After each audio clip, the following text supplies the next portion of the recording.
And in my mind, I'm like, I've seen so many perfect families with a mom and a dad, 2.5 kids in a white picket fence that have, it all going on from the outside, but they're fucking miserable. Like the parents don't even like each other. They they talk shit about their husbands behind their backs. They talk shit about their wives behind their backs. They're constantly trying to find a business trip to go on so they can get away from their family. Like that to me is really fucking sad. This is like a question that I get a lot, having just talked about for the first time a few months ago, how Posh and I are starting the process. Like we want to start a family finally. And people are like, what are you going to do? And I'm like, well, we're going to do what we're doing now and probably have way less time. So we'll probably never have time to date other people for the first couple of years because we'll be way too tired, I guess. But Lauren is, very much in our lives, and similar to your dynamic, it shifts a little bit. We go in waves, but so for those of you listening who might not know, Lauren and Pasha had like a very hot and sexy romantic connection that very quickly became the three of us. And then they fizzled out into, not really fizzled out, they became much more of a friendship, like brother-sister relationship, really, really close dynamic in that way, and they're best friends. And sometimes the three of us are romantic, but it's rare. It's more like she and I have our thing.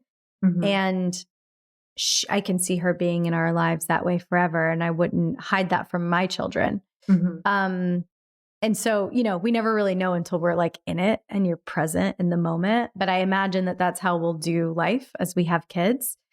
How do you guys do this? Yeah. This is probably like it is the most frequently asked question that I get on TikTok and Instagram, is like, how do you guys do this with kids? And have you talked to your kids about it yet? And if you haven't, how are you going to talk to them about it? So we have not talked to our children about it yet. We have not like had a sit down conversation with them yet. Right now they know Jackie as a really good friend of mom and dad's, and they're really, really used to her. We don't make it weird. So we don't, I feel like things are only weird if you make it weird. And ever since we moved to California, we've had friends stay over like most weekends. We had a couple of our friends live with us for a couple months. Like we have people in and out. So like having, a friend spend the night wasn't really weird to them. And the way like I look at it is like we're prepping them and we're kind of like prepping their minds to have this conversation, because I want to have the conversation. We actually talked about it recently, like sooner rather than later, because we also, we see us moving in, or Jackie moving in sooner rather than later as well. And I want our children to really trust us and know that they can come to us with anything. And I don't want it to seem like we were hiding anything from them. Like I really just want them to be able to like mentally like understand it, And so we've been really just open with them, with the books that we're reading to them, with the way that we talk to them about relationships. And our oldest even asked us like a couple months ago, he was like, what if mommy or daddy gets a crush on someone else? What would happen? And we were like, well, that could definitely happen. And I think that mommy and daddy would just talk about it and figure out how we could make something work, because we both want each other to be really happy. And if something else is going to make one of us really happy, we would talk about how we can make that work in our life. And so like, just, okay. Yeah, he's like, okay. Like, so just really, and like, when I ask them, if they talk about stuff from school or like girls at school, I'm like, do you have any crushes on like any boys or girls? It's just a normal, like, I don't want them to ever think like that's weird or that's not normal. Like, and I read them books about, with children's books that have two moms and, people that are co-parenting. Like there's tons of books out there like that really show them, how different families can look and how like, no matter what, there's so much love. And that's also what people don't really get, because on social media, I mean, I post, a TikTok every day and people have no idea what's actually going on in my life. And they think that they do. Right. So often I'll get comments, about if I post a TikTok of me and Jackie or whatever that is, I'll get comments saying that, we're ruining my kids' lives and we're putting the kids last. And these poor kids need to be adopted to a family that actually cares for them and loves them. And in my mind, I'm like, I've seen so many perfect families with a mom and a dad, 2.5 kids in a white picket fence that have, it all going on from the outside, but they're fucking miserable. Like the parents don't even like each other. They talk shit about their husbands behind their backs. They talk shit about their wives behind their backs. They're constantly trying to find a business trip to go on so they can get away from their family. Like that to me is really fucking sad.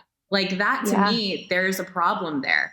Here, I'm like, I'm in love with my husband. My husband is my best fucking friend in the universe. And our children see that. Like our children have to come up to us to get us to like pry each other off of each other. Cause like we just are all over each other all the time.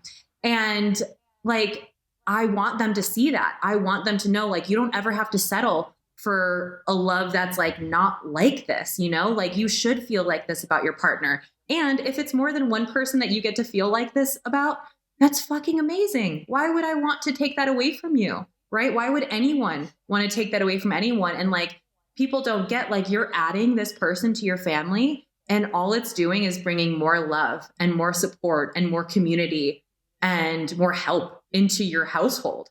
Right? Like now, like Wilder and Jackie do art together and like, discover new music together. And they have sleepovers at her house and she's watched them here. Well, me and AJ go out and like, that's how it is. It's just more love. It's not like choosing one or the other. It's adding. And it's just like, how can that be wrong if children just see more love in their household?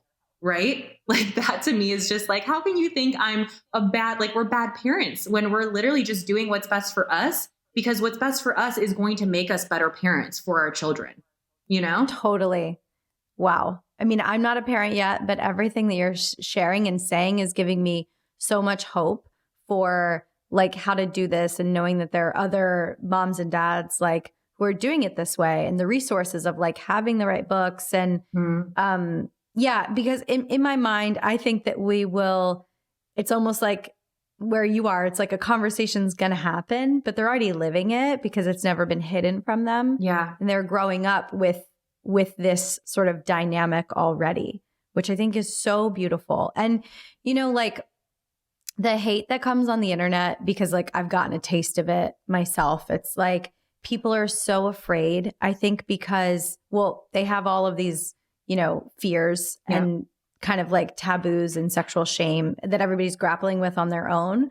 But for most people, their only introduction or their only experiences with like non-monogamy are infidelity. Mm-hmm. And so because like we didn't grow up with like healthy examples of non-monogamy, people talking about it, like parents who were open, like even just being, bi or being queer, like, do you like, are there any crushes on boys or girls? Like, I think that's so healthy and positive, but we didn't have it. And certainly the people, especially like, a lot of the kind of bullying and like hate that I think that you get and that I get come a lot of times from like the religious crowd. Oh, yeah. There's so much fear and shame. Like I grew up Catholic and, the first couple people that I told in my family were like terrified for me that I was like being manipulated and duped into this relationship, which I'm like, I was kind of the driver of it also, like, because it was me being like, wow, I've really been attracted to women my whole life. We have so many similarities. Yeah. It's crazy. And I really want to explore it. And, Pasha was also really into the idea of exploring it very early on.